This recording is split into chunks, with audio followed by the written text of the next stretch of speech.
17 বছর প্রতিটা হিন্দুর উপর নির্যাতন হয়েছে। তিনি সাধু, তাকে সম্মান জানাই, কিন্তু তিনিও আমাকে বলেছিলেন যে আপনি হিন্দুদের বিরুদ্ধে পালিয়ে গিয়েছে শেখ হাসিনা, সেখানে বসে মোর্চাকে ঢিল মারছে। এই কথার পরিপ্রেক্ষিতে আমার 14 গোষ্ঠী ধরানো হয়েছে। উপরন্ত কিছু কুলাঙ্গার আমাকে মেরে ফেলার হুমকি দিয়েছে। হুমকি বা মেরে ফেলার ভয় অপর্ণা পায় না কখনো। রাজপথে ছিলাম, রাজপথেই থাকবো। আপনারা দেখেছেন। আমি যে কথা বলবো, চিন্ময় দাস তিনি সাধু, তাকে সম্মান জানাই, কিন্তু তিনিও আমাকে বলেছিলেন যে আপনি হিন্দুদের বিরুদ্ধে বলেন। আমি হিন্দুদের বিরুদ্ধে বলি না। আমি যতবার হিন্দুদের পাশে দাঁড়িয়েছি, আপনারা কে কখন হিন্দুদের পাশে দাঁড়িয়েছেন? 17 বছর প্রতিটা হিন্দুর উপর নির্যাতন হয়েছে। তখন কোথায় ছিলেন? এই কথা আমি আরো 2 মাস আগে বলেছিলাম। শুভেন্দু আজকে বড় বড় কথা বলছে। তিনি দিল্লিতে না যে বাংলাদেশে বর্ডারের কাছে এসে বক্তব্য রাখছে। আজকে তিনি রপ্তানি বন্ধ করবে বলছে, পেঁয়াজ রসুনের কথা বলছে। তাদের যেই দোষর খুনি হাসিনা, সেই হাসিনাকে তারা আশ্রয় দিতে পারে, আমি মানলাম। মোদিবাবুর খুব পেয়ারের লোক হলো শেখ হাসিনা, তাই আশ্রয় দিয়েছে। সেই শেখ হাসিনার অতি অনতিবিলম্বে আমরা ফাঁসি চাই। কেন ফাঁসি চাই? আমাদের এবারের আন্দোলনে 24 সালের আন্দোলনে শিশু খুন হয়েছে।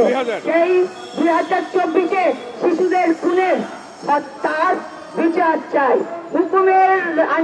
হুকুমের আসামি শেখ হাসিনার বিচার চাই, বিচার চাই।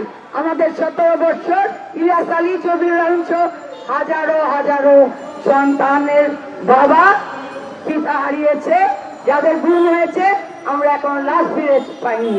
তাই শেখ হাসিনার বিচার চাই। আমি যে কথা বলেছিলাম যে শেখ হাসিনা ভারত এসে আমাদের দেশে ষড়যন্ত্র চালাচ্ছে, তখন আপনারাও হেসেছেন। যে মহিলা কি বলে, আজকে 2 মাস পরে পাচ্ছেন ষড়যন্ত্রের গন্ধ। সেই মোদিবাবু এত বড় বড় কথা বলেন, সেই মোদিবাবু ব্যর্থ হয়েছেন কূটনীতিবিদদের নিরাপত্তা দিতে।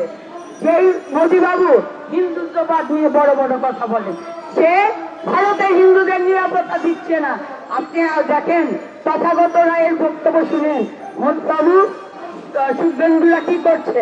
তারা তাদের ভারতটাকেই লুটে ফুটে খাচ্ছে।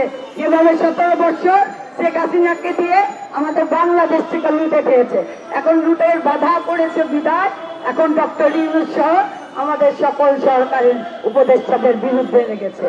আমাদের সরকারের উপদেষ্টার কাজ কি ছিল? অন্তর্বর্তী সরকারের কাজ, তারা প্রশাসনকে সংস্কার করে অন্তর্বর্তীকালীন একটি সরকারের মাধ্যমে সুষ্ঠু নির্বাচন নিবে, যেখানে আমাদের গণতন্ত্র ফিরে পাবো, যেখানে আমাদের ভোটের অধিকার ফিরে পাবো, যেখানে আমাদের ভাতের অধিকার ফিরে পাবো। সেটাই হলো তাদের দায়িত্ব।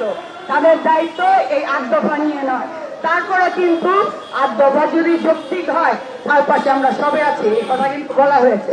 তারপরে বারবার শাহবাগে আপনারা আন্দোলন চালিয়ে আমাদের হিন্দুদের শান্তিতে থাকতে দিচ্ছেন না। আমি এই কারণে বলছি, সংখ্যালঘু কথাটা আমি ঘৃণা করি। আমি বারবার আপনাদের বলেছি, আমি সংখ্যালঘু নই, আমি বাংলাদেশি। আমি একজন বাংলাদেশি হিসাবে বলছি, আমার বাংলাদেশের যেখানে যেখানে আপনারা আঘাত করবেন, সেখানে থেকেই আমরা যুদ্ধ ঘোষণা করবো। একবার ৭১-এ যুদ্ধ ঘোষণা করেছিল শহীদ রাষ্ট্রপতি জিয়াউর রহমান, আমরা সে তারপরেই একটি বাংলাদেশ দিয়েছি। আবার 2024 সালে আমাদের সন্তানরা যুদ্ধ করে আরেকটি বাংলাদেশ দিয়েছে আমাদের। এখন দিন আপনারা আঘাত করেন, এই ভারতের বিরুদ্ধে আমরা যুদ্ধ ঘোষণা করবো এই প্রেস ক্লাব থেকে।